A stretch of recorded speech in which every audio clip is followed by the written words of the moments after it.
So we are going to see here our functions related with the string. So first function is strlen function. Now here integer data type strlen. This is one of our functions main intention to represent it because we require all the data in string in length format आणि length ही आपल्याला नेहमी डिजिटमध्येच required असते डिजिटमध्ये म्हणजेच integer data टाईपमध्ये म्हणून इथे S T R L N हा constant char star of S असा पॉइंटर आपण इथे त्याचं रिप्रेझेंट केलेला आहे and it takes a null terminated string as it is or by default in it म्हणजे नल हा कॅरेक्टर या स्ट्रिंगच्या शेवटी ऑटोमॅटिकली हा अटॅच करतो and we routinely refer to clear to char pointer that points to null terminated character array as a string over here. Now here it returns the length of the string, not counting the null character. पण मात्र हा जो strlen function आहे म्हणजे string length function असं आपण याला call करतो हा आपल्याला ती लेंथ काउंट करताना या नल कॅरेक्टरला तिथे तो काउंट करत नसतो. Remember it. Int strlen constant char star S. आता हे लायब्ररी फंक्शन मधले हे कोडिंग्स आहेत आपले जे या ठिकाणी वर्कआउट होत आहेत and for loop N is equal to 0 star of S not equal to null plus S is there. So according to that आपण जर बघितलं तर इथे रिटर्न एन म्हणून इथे वर्कआउट होतं आणि त्याच्यानंतर आपण या ठिकाणी फॉर लूपनी ही स्ट्रिंग तोपर्यंत वर्कआउट होत जाईल नेक्स्ट नेक्स्ट करत जोपर्यंत नल कॅरेक्टर त्या ठिकाणी त्या पॉइंटरला ॲलोकेट होणार नाही आणि या लॉजिकनुसार तो आपल्याला नल कॅरेक्टर सोडून बाकीचे कॅरेक्टर्स तिथे आपल्याला लोकेट करतो किंवा दाखवतो. त्याच्यानंतर पुढचा फंक्शन आहे strcat. Now this string function concatenates. Concatenates means it will put our result with the s1, means it take two strings as an arguments, it concatenates them and puts the result in s1 and returns s1 over there as it can be work out. So here programmer must ensure that s1 points to enough space to hold the result over there. So according to that here this strcat function will be perform their job like this. या ठिकाणी char pointer p is equal to s1 आपण indicate केला. while loop we have used here and through that while loop we can go to end. हा जो while loop आहे हा end पर्यंत याला इथे वर्कआउट करत जाईल प्लस प्लस पी असं त्याच्यामध्ये हा रोटेशनली वर्कआउट करेल आहे जोपर्यंत त्याला नल कॅरेक्टर तिथे कॅप्चर होणार नाही तोपर्यंत. त्याच्यानंतर दुसरा वाईल लूप जो आहे त्याच्यामध्ये स्ट्रिंग 2 चा पॉइंटर आहे पॉइंटर s2 इज देअर आणि त्याच्यामध्ये सुद्धा हा वाईल लूप अशाच प्रकारे वर्कआउट होत राहणार. त्याच्यानंतर इथे कॉपी हा करेल आहे आपल्या पहिल्या याच्यासोबत म्हणजे ॲडिशनली आता पुढे कसं ते कॉपी होणार तर एक उदाहरण मी इथे इंडिकेट करेल आहे समजण्यासाठी तुम्हाला. I must use here pen. या ठिकाणी जर समजा एक s1 म्हणून माझा ऑन असा एक शब्द किंवा स्ट्रिंग इथे रिप्रेझेंट केला असेल मी. Just a moment.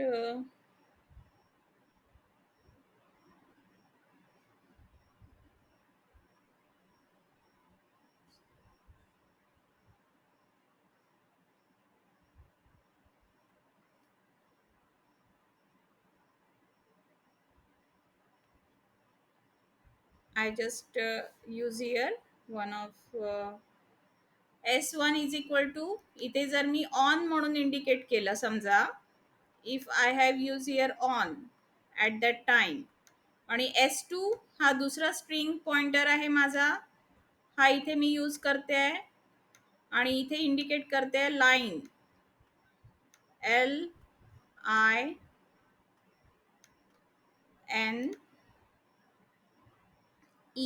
ऑनलाईन असं इथे यूज करते आहे मी.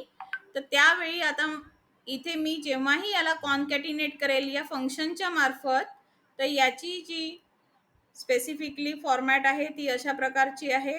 आणि या फॉर्मॅट प्रमाणे हा कॉन्कॅटिनेट करून आपल्याला एकच शब्द इथे ॲज अँड रिझल्ट म्हणून मिळवून दिला आहे, तो म्हणजे online. It will show me like this, online. तर इथे हा पहिल्या याचा ऑनच्या शेवटी जो नल कॅरेक्टर होता इथे रिप्रेझेंट झालेला, त्याला तो तिथून रिमूव्ह करेल या लॉजिकमध्ये, आणि त्याच्याऐवजी पुढचे कॅरेक्टर्स त्याच्यात ॲड करून मला असा एक शब्द रिझल्ट म्हणून तिथे मिळेल. तर अशा प्रकारे इथे आपण याला रिप्रेझेंट करू शकतो. त्याच्यानंतर इथे strcmp, we will compare our string by this particular kind of function. आपण इथे कम्पेअर करतो आहोत आपल्या या फंक्शनच्या through, where we require two strings are passed as arguments. An integer is returned that is less than equal to or greater than 0. मग आता याचे जे रिझल्ट मिळतात ते लेस दॅन इक्वल टू राहू शकतात किंवा ग्रेटर दॅन 0 असू शकतात, depending on whether S1 is lexicographically less than equal to or greater than S2. तर इथे जर रिझल्ट आपल्याला लेस दॅन किंवा ग्रेटर दॅनच्या ऐवजी न मिळता इक्वॅलिटी जर मिळाला, बरोबर मिळाला, so at that time we can say it is same. दोन्ही स्ट्रिंग्स या सेम आहेत असं आपण त्या ठिकाणी कन्सिडर करू शकतो. आणि उदाहरण मी तुम्हाला सांगितलं, पॅलेंड्रॉम स्ट्रिंग्सचं एक उदाहरण आहे या ठिकाणी, ज्याच्यात आपण हे लॉजिक अप्लाय करू शकतो. Int strcmp char S1 constant char S2. For लूपनी आपण या दोन्ही S1 आणि S2च्या याला कंबाईन केलं. चेक करतो आहोत आपण S1 ला S2 पेक्षा लहान आहे किंवा मोठा आहे का त्यानुसार, आणि मग आपण इथे त्याला सांगू शकतो की हियर हे दोन्ही कॅरेक्टर लहान किंवा मोठे नसून त्या ठिकाणी ते दोन्ही इक्वल आहेत. Equality is there, then we can say it is one of our mostly one of very important character like that. So here after this next is our strcpy function, जिथे आपण एका कॅरेक्टरला दुसऱ्या स्ट्रिंग मध्ये copy करणार आहोत. तर इथे format लक्षात घ्या की इथे the character is the string S2 are copied into S1, म्हणजे S2 मधला कॅरेक्टर हा S1 मध्ये कॉपी होत असतो. Remember it is S2's content will be get copied on S1. तर इथे S1 आपल्याला ब्लँक रिप्रेझेंट ठेवावा लागेल आहे, वेअर ॲज S2 मध्ये आपले कंटेंट असणं आवश्यक आहे आणि इनफ स्पेस पाहिजे. दोन्ही याची जी स्टोरेज कॅपॅसिटी आहे ही इनफ असायला हवी to hold that result. The pointer S1 is written through it and it will be get stored in S1. लक्षात घ्या. आणि या अशा अकॉर्डिंग आपण इथे आपलं प्रोग्रामिंग परफॉर्म करू शकतो, where we are going to copy it like this. त्याच्यासाठी जे लॉजिक अप्लाय होतं आपल्या कोडिंगमध्ये ते अशा प्रकारे परफॉर्म केल्या जात असतं. strcpy, आता हे जे लॉजिक आहे हे आपल्याला तिथे अप्लाय करण्याची आवश्यकता नाही, हे लक्षात घ्या. Already these programs codings are present in our library file, आणि आपल्याला हे प्रोग्राम्स जर किंवा हे फंक्शन जर ऍड करायचे असतील आपल्या प्रोग्राम मध्ये, तर लक्षात ठेवा आपल्याला string.h ही जी आहे आपली हेडर फाईल, ही आपल्याला आपल्या याच्यामध्ये इन्क्लूड करणं मस्ट आहे. string.h, this header file must be present in it, then only these three functions will be get work out.